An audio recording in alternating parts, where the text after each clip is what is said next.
Welcome to the Bachelor course of Physical Education.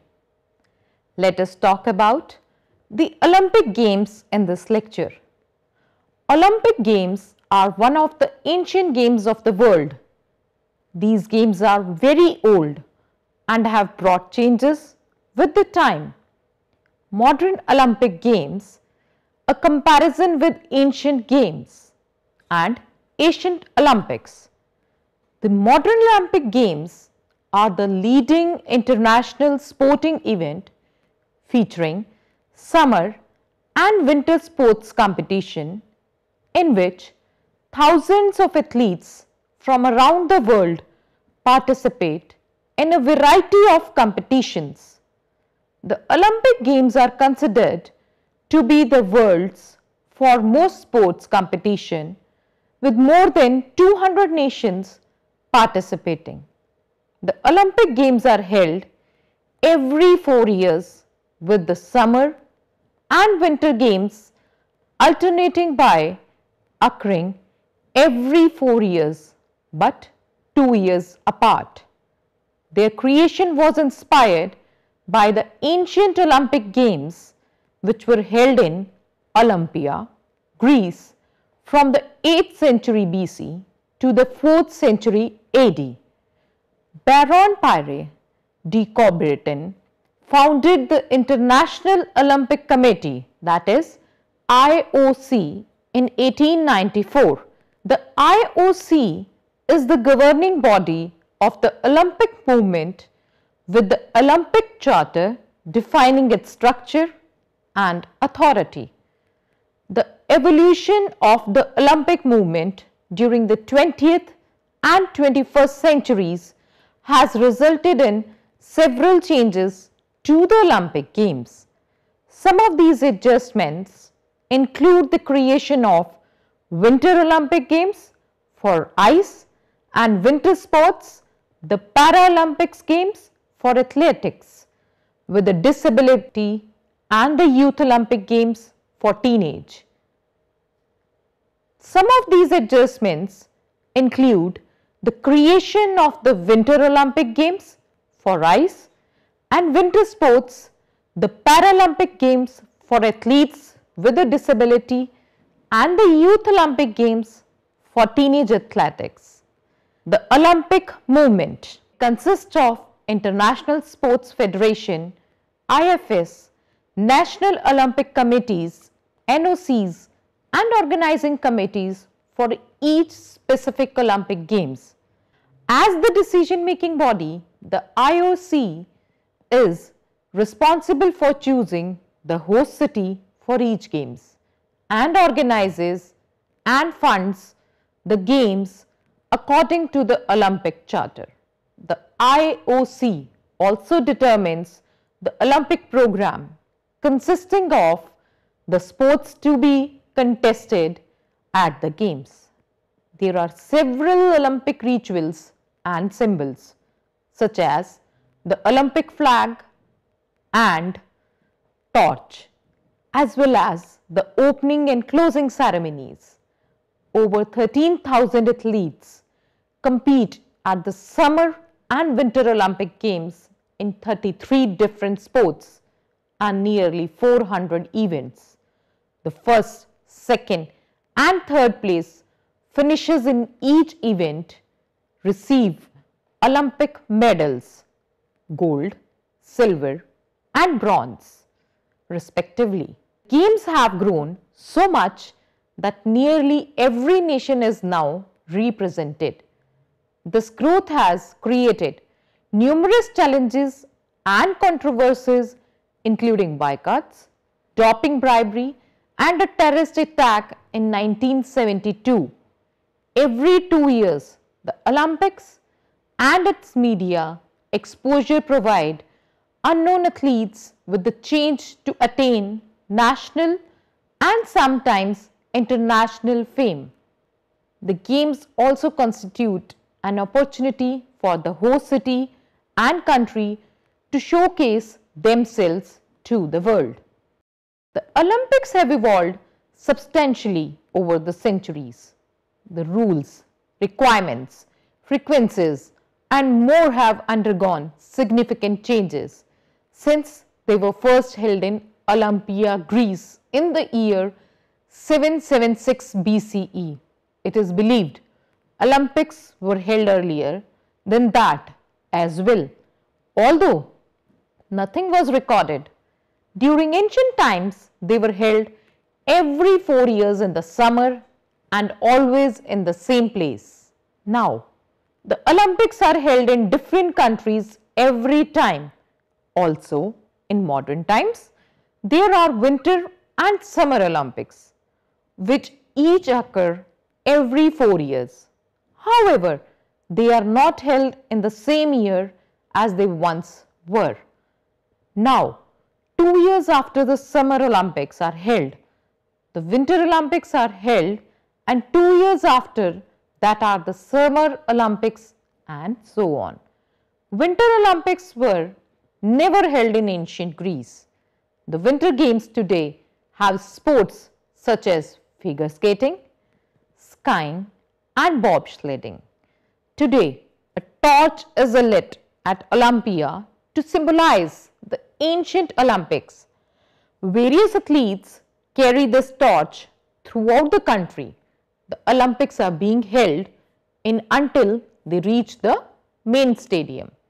These are only some of the differences and similarities between the ancient and the modern games. A great deal of the ancient games still applies to the modern, and yet so much has changed. The sports. In the ancient Greek Olympics, there were only 10 sports, while in modern day Olympics, there are substantially more. Still, as in the modern games, they slowly added more.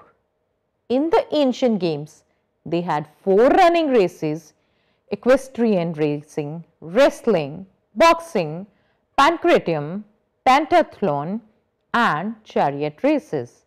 In modern day Olympics, they have gymnastics, triathlon, cycling, fencing, and volleyball, to name a few. And of course, there are all the winter sports. However, the sports of chariot races and pancratium have been discontinued. Ancient sports. Boxing. The sports of boxing was added to the ancient games in 23rd Olympiad during the year 688 BCE. It was very different from what we see today. First, the competitors wore stripes of leather tied about their palms and had no gloves. Also, boxing took place in open space, not in a ring, and they did not break the fighters into different categories by weight. Punches were mostly thrown to the head and not the body as in today's sports, and importantly, there were no rounds or breaks. The fight continued until one of the men could not fight back or was unconscious. If the fight continues for a long period, the judge could ask for a climax. During such times, punches were exchanged and the defender could not protect himself. This brought about an often brutal but quicker end to the match. That which remains the same from the ancient games is that boxing still requires a one-on-one competition, overseen by judges. Also, the goal is the same: to knock out or disable your opponent by as many blows as it's needed. Next is wrestling. Wrestling may have evolved from the original Greek games, but it is very different today. In ancient Greece, there were 2 forms of wrestling. First, there was upright wrestling. During this competition, the combatants stood upright and the winner was the man who could throw the other to the earth. This was a sport of skill and grace rather than brute force. It was also the part of the ancient Greek pentathlon. The judges declared a loser if knees or the man hips, back or shoulders touched the ground. It was held in a sand pit, unlike the mats used today.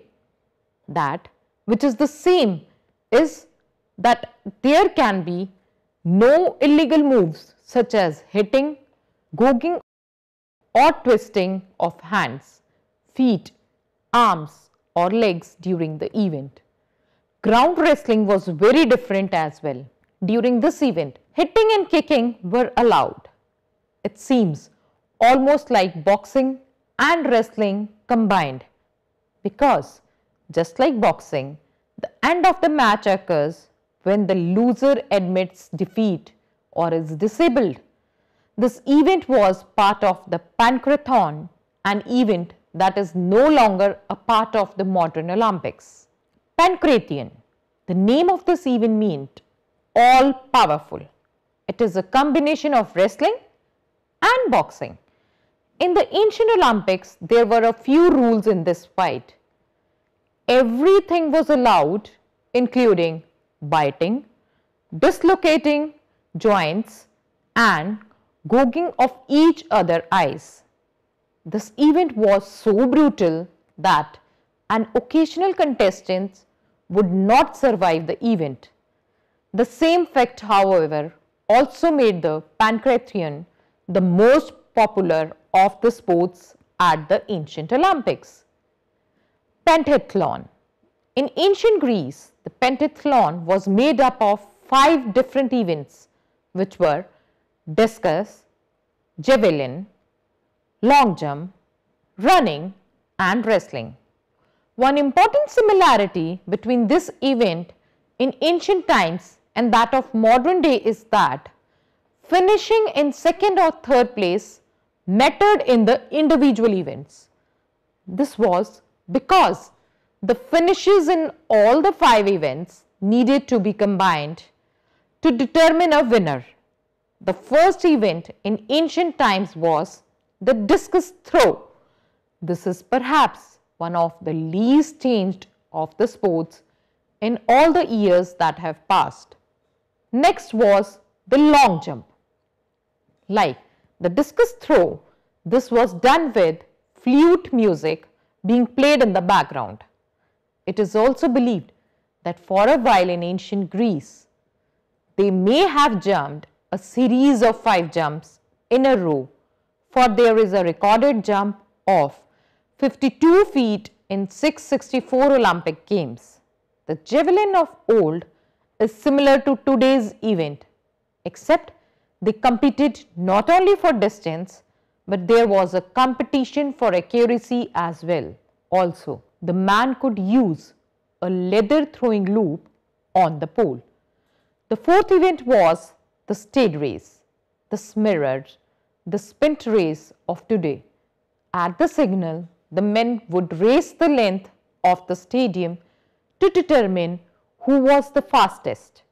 The last event of the ancient pentathlon was upright wrestling, as we have discussed before.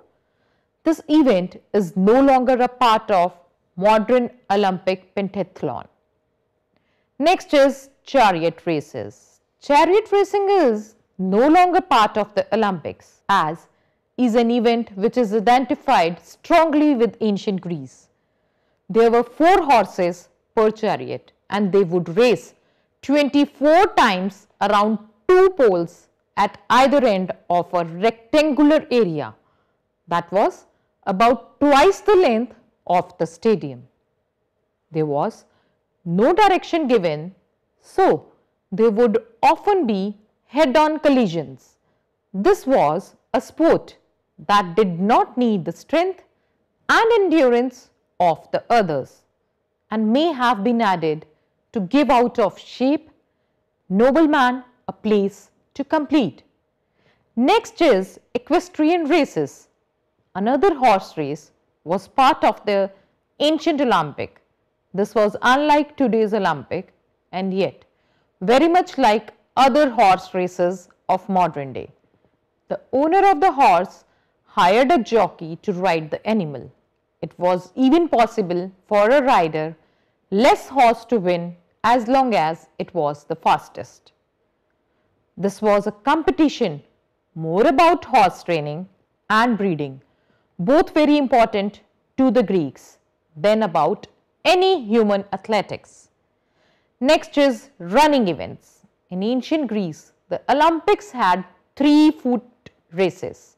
First was the long distance dolichos. Second was the stage race, which was a short distance sprint, and the diolus, which is known as the double stage race, as it was exactly twice its length.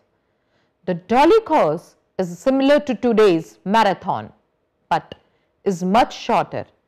It was about 2 1/4 miles long. Also, it was run within the stadium and not through the surrounding countryside. The stage race and the dolichos were run much like today's shorter Olympic foot races, with one important exception. The runners were nude, as were many of the sports events in that time. Opening ceremonies and pre-Olympics. Opening ceremonies in ancient Greece were nothing like they are today. In ancient Greece, they had a festival of Hera, Zeus' wife. It was nothing completely separate like the opening ceremonies are today. It was just simply a festival which continued throughout the games. Today, we have huge ceremonies where famous performers sing and dance. People with very amazing and intricate costumes, and there are usually fireworks or something similar to that. The opening ceremonies today are quite commercial as well. Ancient Greece did not have the extensive celebration of an opening ceremony. Athletes trained for 10 months and they were examined by a 10-member panel, assessed them. Today, athletes train their whole lives and go through a series of drug tests before they can compete. In the ancient Greek games, as well as today, athletes have swear an oath to play fairly. Competitors. In ancient Greece, Greek male citizens competed against each other in the 10 sports. They competed nude and put olive oil on themselves. The competitors would pray to Hermes, a god, for speed. Today, people from all nations come to compete in various sports. Countries wear different types of uniform depending upon the sports, which show the athlete flag colors. Women in the Olympics. Women were not allowed to compete in ancient Olympic games and were forbidden to watch. If a woman was caught watching the Olympic games, she would be killed. In modern Olympics, women are allowed to watch and or compete. Between 1940 and 1948, there was a large increase of women competitors in the Olympic Games. There are many famous women athletes today, such as Kathy Freeman, Marianne Jones, Olga Korbut, and Mary Lou Retton, to name a few. What athletes were awarded? Today, athletes are awarded gold for first, silver for second, and bronze for a third finish. They also receive flowers and fame. Many Olympic medalists go on to be in commercials, magazines, writing books, and even act in TV shows and movies. In ancient times, the athletes' wreath of olive leaves that was worn on their head. Their athletes were also awarded a branch from a wild olive tree. The branch was cut off the olive tree with a golden handled knife. The winning athlete would give public thanks to Zeus, and the gods would favor the town of a winning athlete. Now, let us have a look on 6 main differences in ancient and modern Olympics. In a brief, The ancient Olympic Games only allowed people of Greek descent to participate. The Salt Lake City Olympics feature 2,600 athletes from 77 countries. Only a few hundred athletes participated in the ancient games. Only men were allowed to compete in the ancient Greek games. Athletic training in ancient Greece was part of every free male citizen education. The first women to compete in Olympics were Mary Onier and Mem Brohe. They participated in croquet games in the 1900 Olympics. The ancient Olympic Games were held as a religious event to honor the Greek god Zeus. 100 oxen were typically given as a sacrifice. Frenchman Pierre Baron de Coubertin, who helped revive the Olympic Games in the 19th century, insisted that they feature the international competition of athletics. The ancient Olympic Games yielded only one winner. A crown of olive leaves was placed on his head and a statue in his image was erected in Olympia.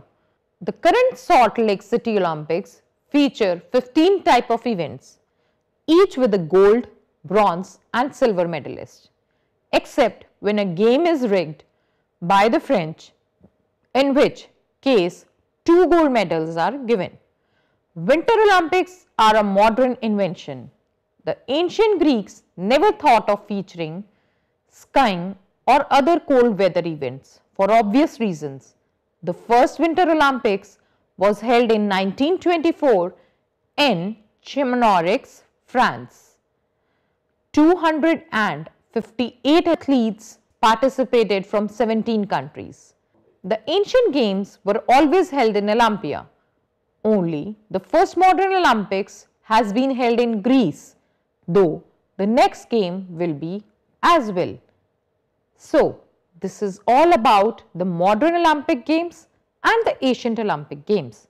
While concluding, today the Olympic Games are the world's largest pigment of athletic skill and competitive spirit. They are also displays of nationalism, commerce and politics. Well known throughout the world, the games have been used to promote understanding and friendship among nations, but have also been a hotbed of political disputes and boycotts. The Olympic Games started thousands of years ago and lasted over a millennium. The symbolic power of the games lived on after their demise and came to life again as the modern Olympic Games, being revived in the last century. Both the modern and ancient Olympics have close similarities in their purpose and in their problems. The ancient Olympics had some differences from the modern games. There were fewer events and only free men who spoke Greek could compete instead of athletes from any country. Women were not allowed to even watch the games on penalty of death, let alone pay in them. Also, the games were always held at Olympia in Greece instead of being moved around to different sites every time. But also, they had some similarities to our modern Olympics. Winning athletics were heroes who put their hometowns on the map and became financially sound for life. So, this was all about the Olympics. Thank you. Have a nice day.